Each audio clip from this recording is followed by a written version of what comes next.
नमस्कार, बहुत बहुत स्वागत है आपका। सुदर्शन न्यूज देख रहे हैं आप। आपके साथ मैं हूं विकास ब्रजेश सक्सेना। आज दिल्ली की सड़कों पर हम निकले हैं। आपने देखा कि हमने अलग अलग क्षेत्रों में बात की। लक्ष्मी नगर पहुंचे, राजेंद्र नगर पहुंचे हैं और आज हम दिलशाद गार्डन की कुछ महिलाएं यहाँ कॉलोनी में जब पहुंचे तो खड़ी थी। हमें लगा इनसे बात करनी चाहिए। और महिला सम्मान योजना जो दिल्ली में लागू की गई है, महिलाओं को 2500 रुपये हर महीने देने की बात है, उस पर दिल्ली की आम महिलाएं क्या सोचती हैं, कामकाजी महिलाएं क्या सोचती हैं, जो होम वर्कर्स हैं, हाउस वाइफ हैं, वो क्या सोचती हैं, उनसे बात करेंगे। कुछ लोग भी हमारे साथ आपको फ्रेम में नजर आ रहे होंगे। चर्चा की शुरुआत सबसे पहले महिलाओं से, चूंकि उन्हीं की योजना की बात है।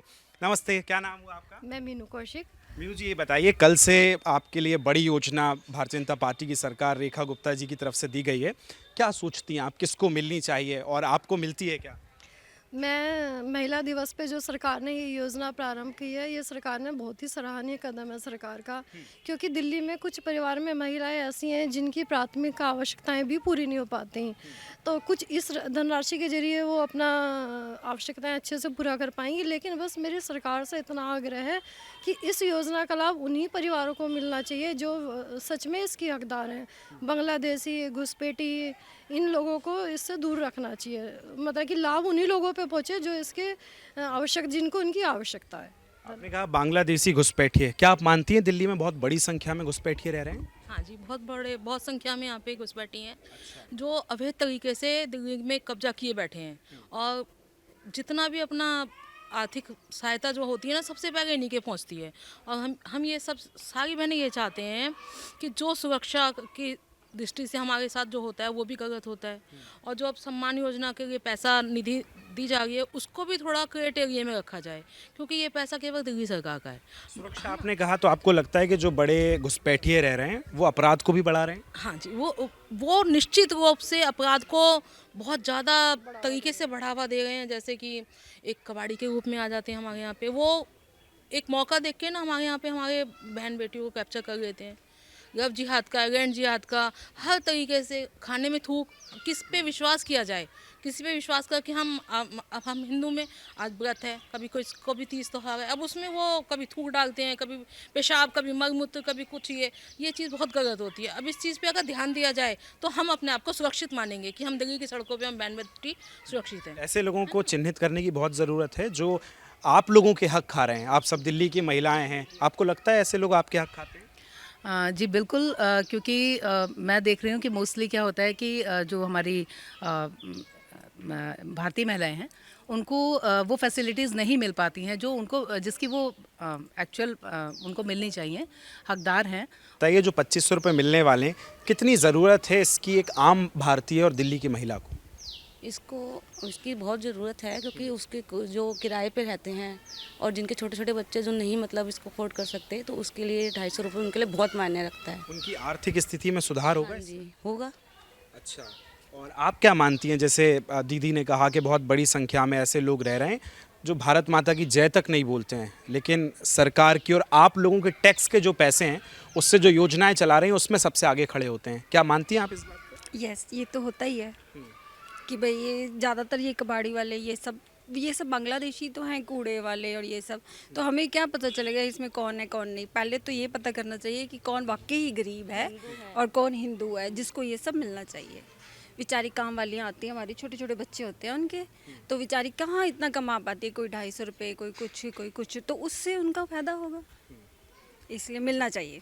अच्छा, ये बताइए, ये कैसे पहचाना जाएगा? जैसे कि आप लोग जाते हैं तो रजिस्ट्रेशन के लिए आधार कार्ड होता है, वोटर आईडी कार्ड होता है, तो क्या इसकी पहचान की जाए पहले? उनको ये चेक करना चाहिए, आधार कार्ड वगैरह, वोटिंग कार्ड वगैरह, उसी से पता चल सकता है। अच्छा, और क्या आप अपील करना चाहेंगी? आप चूंकि सब पढ़ी लिखी महिलाएं हैं, क्या अपील होगी सरकार से? जी, किसको दी जाए? ये गरीबों को मिलना चाहिए, गरीब महिलाओं को जरूरी है मिलना। जी, आपका क्या नाम है? मेरा स्वीटी जी नाम है।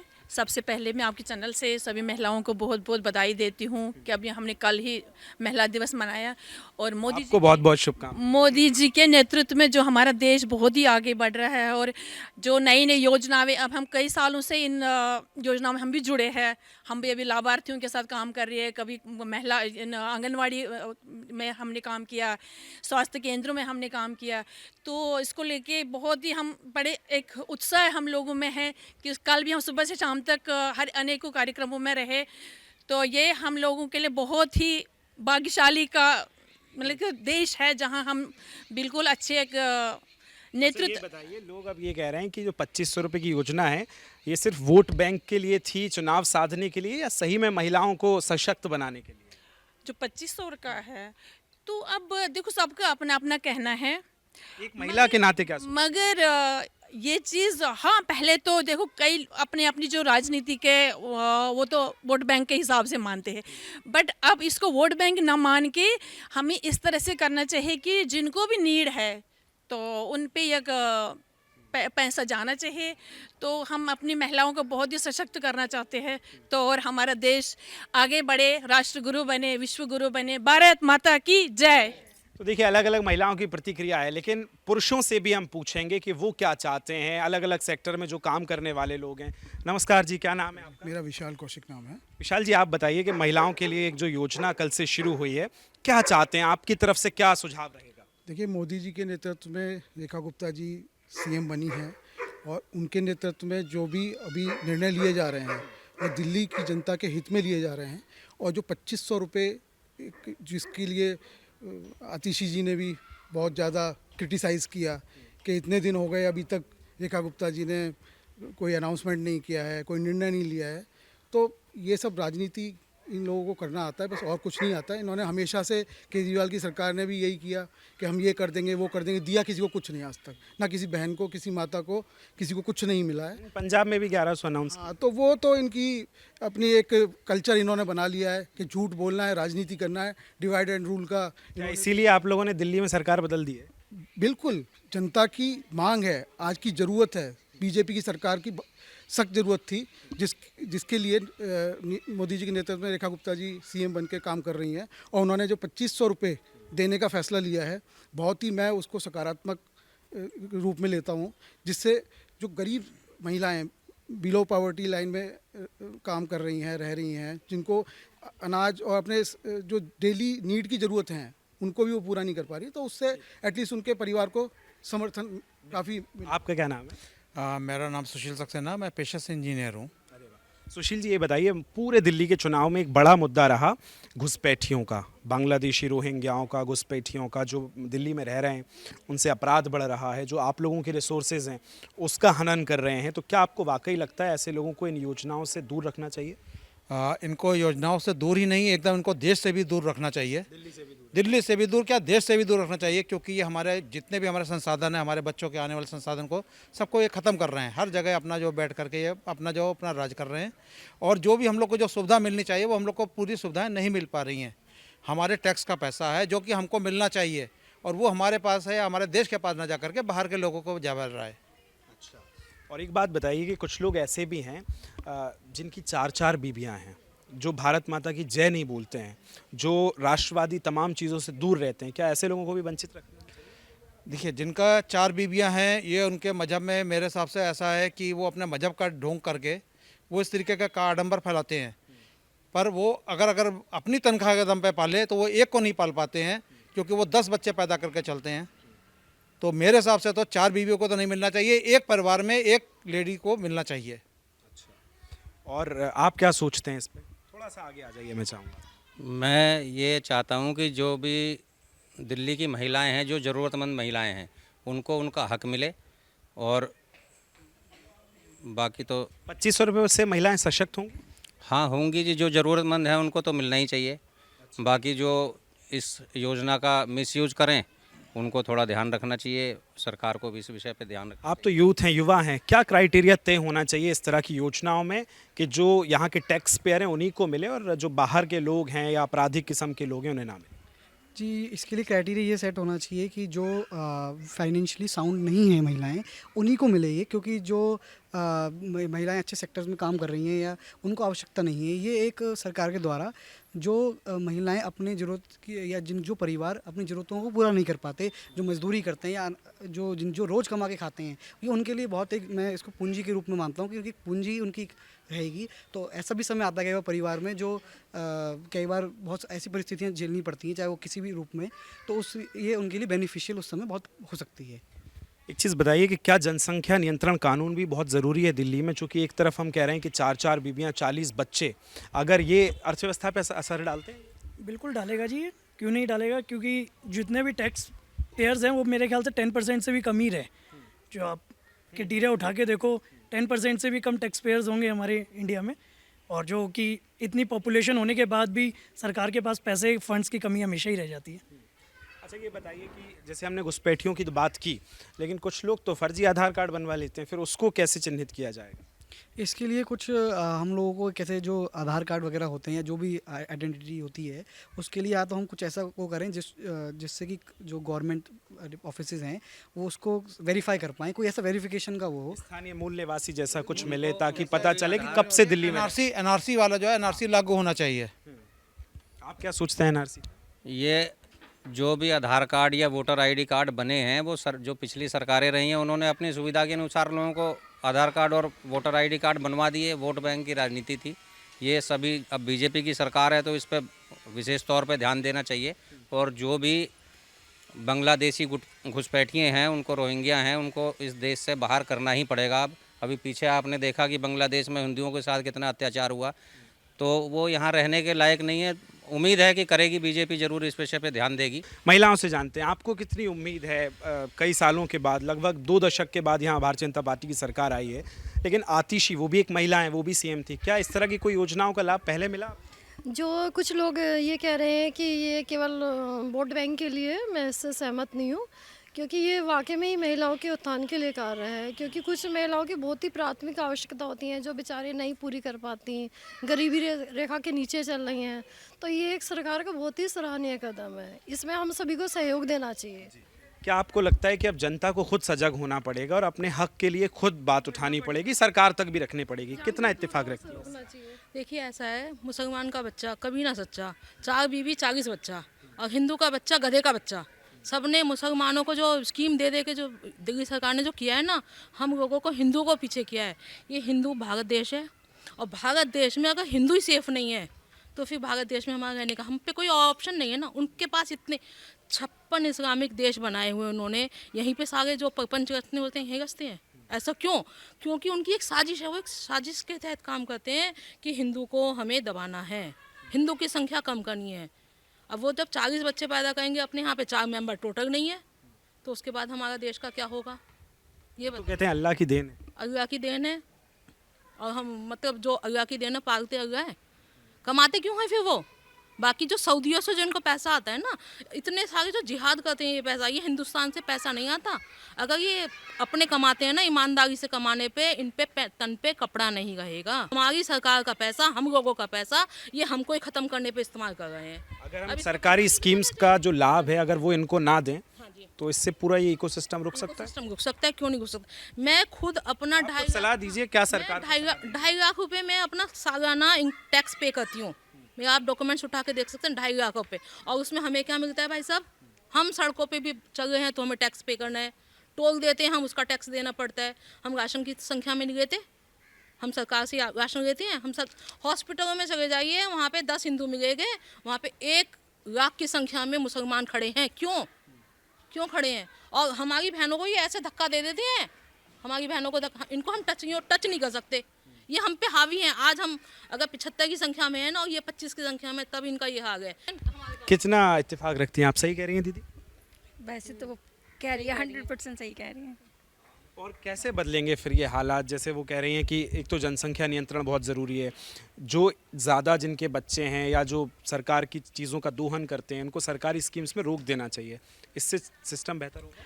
नहीं, रोक तो कैसे दे सकते हैं, मगर कम से कम इतना करना चाहिए कि कुछ सिस्टम हमें पहले हमें जो हमारे देशवासी है पहले हमें उन पे फोकस देखना है। जैसे सरकार अगर कहे कि भाई 4 बच्चों से ज़्यादा पे राशन नहीं मिलेगा, स्कीम्स नहीं मिलेगी, वो चीज़ है। हाँ, 2 बच्चों पे स्कीम, उसके आगे नहीं। ठीक है, ये चीज़ें जनसंख्या का भी चल ही रहा हमारा कानून कि 2 बच्चों पे तक हर क्या है, तो 2 बच्चे अच्छे हैं, बस ये चीज़ होना चाहिए, उससे आगे नहीं होना चाहिए, उसके लिए बंद। ये चीज़ हमारे सरकार को इस पर ध्यान देना चाहिए। अच्छा ये बताइए, हम कहते हैं हम 2 हमारे 2, तो फिर सबके 2 कि स्पेसिफिक इनके 2 बाकी उधर 20? नहीं, जब सबके 2 हैं तो फिर सभी के लिए 2 होने चाहिए, उसमें फिर कोई भेदभाव नहीं होना चाहिए कि ये सिर्फ हिंदू के लिए ही एप्लीकेबल होता है ये और किसी के लिए एप्लीकेबल नहीं है। फिर देखिए, अगर हिंदुस्तान में रह रहे हैं तो फिर हिंदुस्तान के कायदे कानून के साथ ही सबको चलना चाहिए। तो समाज में ये चीज़ें एकजुट होनी चाहिए कि भाई अगर 2 है तो फिर 2 ही है, फिर 4 नहीं, 10 नहीं। तो ये अगर 10 कर रहे हैं तो फिर किसी खास मकसद के तहत ये सब लोग चल रहे हैं ना, तो इस पे भी कानून होना चाहिए और बहुत सख्त कानून होना चाहिए। हम कानून की बात करते हैं, जो लोग संविधान को ही ना माने, जो भारत माता की जय ना बोलें, जो शरीयत से चलें, फिर वो कैसे मानेंगे? नहीं, उनके लिए तो ऑप्शन है भाई साहब। फिर तो आप पाकिस्तान जा सकते हो, अफगानिस्तान जा सकते हो, कि इनके पास तो कंट्रीज़ काफ़ी हैं। लेकिन जो हिंदुस्तान में हिंदू रह रहा है उसके पास क्या ऑप्शन है? जैसे बहन जी ने सही बात बोली कि भाई हिंदुस्तान में अगर हिंदू ही सुरक्षित नहीं है तो फिर इन लोगों को इनका कहाँ पे सपोर्ट है, हम लोगों को ये नहीं नज़र आता। ये बताइए, बहुत बड़ा वर्ग है जो चुनाव में सरकार की स्कीम का विरोध करता है, कहता है कि हम नहीं लेंगे, और जब स्कीम शुरू होती है तो सबसे ज़्यादा वही दिखते हैं, जैसे दीदी अब जो जिक्र कर रही हैं। देखिए, ऐसा है कि सबसे ज़्यादा जो दिखते हैं वो सबको पता है कौन दिखते हैं। हिंदू तो जैसे बहन जी ने कहा 10 होंगे तो ये 1000 खड़े होंगे, तो सबसे ज़्यादा तो फ़ायदा उठा रहे हैं वो ये इन्हीं की कम्युनिटी उठा रही है। इनके हिसाब से, इनका वक्फ बोर्ड के हिसाब से कानून बनना चाहिए। जहाँ ये हाथ रख दें वो ज़मीन इनकी हो जाती है, जिसको ये कहेंगे नहीं जी उसके लिए ये सब इकट्ठे हो जाते हैं। जबकि कानून सबके लिए एक होना चाहिए, चाहे वो मुसलमान हो, चाहे हिंदू हो, चाहे सिख हो, चाहे ईसाई हो, सबके लिए एक बराबर होना चाहिए। सबके लिए संविधान एक है, संविधान के हिसाब से उसी के अनुसार सबको न्याय मिलना चाहिए। ऐसा नहीं कि एक को आप सपोर्ट कर रहे हैं, दूसरे को गड्ढे में डाल। ये बताइए, दिलशाद गार्डन में हम खड़े हैं, आसपास ये पूरा वही इलाका है, और जहाँ घुसपैठिए रहते हैं, क्या आप जो हिंदू यहाँ रह रहे हैं उनको परेशानी होती है उनसे? क्या अपराध बढ़ता है यहाँ? देखिए, जहाँ भी इनकी पॉपुलेशन ज़्यादा है, आप लोग परेशान हैं? बिल्कुल परेशान हैं। सभी जगह इनके रात में अपना घर जो है खुला छोड़ करके नहीं जा सकते हैं। आप ना शादी में जा सकते हैं, यहाँ तक कि दिन में भी अगर आप अपने अगर हस्बैंड वाइफ दोनों काम करने वाले हैं और घर में लॉक लगा कर चले गए, अगर आप शाम को 5 बजे लौट के आएंगे तो घर का सामान गायब मिलेगा आपको। ऐसे लोगों पे अंकुश लगाना बहुत ज़रूरी है। ठीक है, चलिए, बहुत जल्दी से अब मैं अपील चाहूँगा, क्या अपील होगी सरकार? मैं यही कहना चाहूँगा, जैसे अभी आपने बात करी थी कि इनके 10 बच्चे और ये कहते हैं अल्लाह की देन है, तो जब अल्लाह बच्चों की देन कर सकता है तो इनको राशन भी देना चाहिए अल्लाह को ही। राशन तो मोदी जी देंगे और बच्चे पैदा कराएंगे अल्लाह, तो ये तो बहुत ही मतलब ठीक नहीं है भाई साहब। ये जैसे आप अभी रजिस्ट्रेशन शुरू हो गए होंगे, आप गए होंगे, क्या आपको लगता है कि इस प्रक्रिया को और सुदृढ़ करना चाहिए कि इस तरह से जिसका आधार कार्ड एक डॉक्यूमेंट चेक करना चाहिए? जी बिल्कुल करना चाहिए, क्योंकि जैसा आपने प्रश्न किया था कि ऐसे बहुत से महिलाएं या ऐसे बहुत से परिवार हो सकते हैं जो अब सक्षम हो पर उसके बाद भी वो इस चीज़ के लिए ऑप्ट करें, तो इसके लिए प्रॉपर वेरिफिकेशन होना चाहिए। और ये बिल्कुल अपील रहेगी सरकार से कि जो रजिस्ट्रेशन का जो फॉर्मेट है वो ईजी रहे, क्योंकि जिससे कुछ ऐसा वर्ग भी है इसमें ज़्यादातर वर्ग वही है जो पढ़ा लिखा नहीं है, शिक्षित नहीं है, तो वो भी ईजिली ऑप्ट कर सके उस चीज़ के लिए। तो रजिस्ट्रेशन का जो फॉर्म है उसके लिए जो क्राइटेरिया वो इजी रहना चाहिए। और बात बताइए, कई सालों से आम आदमी पार्टी की सरकार दिल्ली में है, अभी तक कुछ योजनाओं का लाभ मिला है? रोजगार को लेकर हम बात करें, आप यूथ हैं। नहीं, बातें सुनने में आती है जी, कभी ऐसा देखा तो है नहीं कि कुछ अलग से आम आदमी पार्टी ने प्रोवाइड किया हो किसी लोगों को। और रही बात बीजेपी की, तो बीजेपी लगता है कि 100% अब की बार कुछ ना कुछ तो करके दिखाएगी। उम्मीद है, 100% उम्मीद है, और होनी भी चाहिए।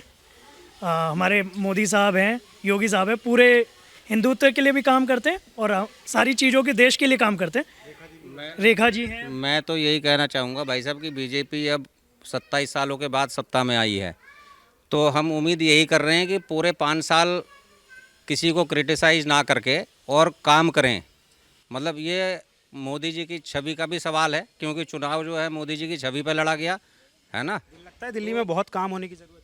बहुत काम होने की ज़रूरत है भाई साहब पे खास तौर। दिल्ली में अभी 13 साल में काम ही क्या हुए हैं, सिर्फ बातें हुई हैं, आपको सपने दिखाए गए हैं, इसके अलावा कुछ नहीं हुआ है। मतलब ये होता है कि हम ये कर देंगे बस कर देंगे। तो अब ये होना चाहिए कि अब हमारा जो है जो सपने दिखाए गए थे उन सपनों को साकार करने का वक्त आ गया है। तो ठीक है, अलग अलग हिस्से में हम पहुंचे थे। 1-2 अपील आपकी जो आप सरकार से मैं पूरी मातृशक्ति की तरफ से माननीय प्रधानमंत्री जी को इस कार्य के लिए बहुत ही बधाई देती हूँ, और उन्होंने बहुत ही सराहनीय कार्य किया है। बस लेकिन मेरा प्रशासन से इतना आग्रह है कि बहुत ही कड़ाई से इसका पालन किया जाए। जागरूक महिलाएं हैं दिल्ली की, अवेयर महिलाएं, और कई सारे लोगों से हमने बात की। दिलशाद गार्डन, लक्ष्मी नगर, अलग अलग इलाकों में हम दिल्ली के पहुंचे और महिलाओं से बात करने की कोशिश की, उनसे जानने की कोशिश की। लेकिन दिल्ली की महिलाएं कह रही हैं कि वो अवेयर हो चुकी हैं। 27 साल के बाद अगर सत्ता में परिवर्तन किया है तो विचार में भी परिवर्तन करने की जरूरत है। कैमरामैन जीतू के साथ विकास सक्सेना, सुदर्शन न्यूज, दिल्ली।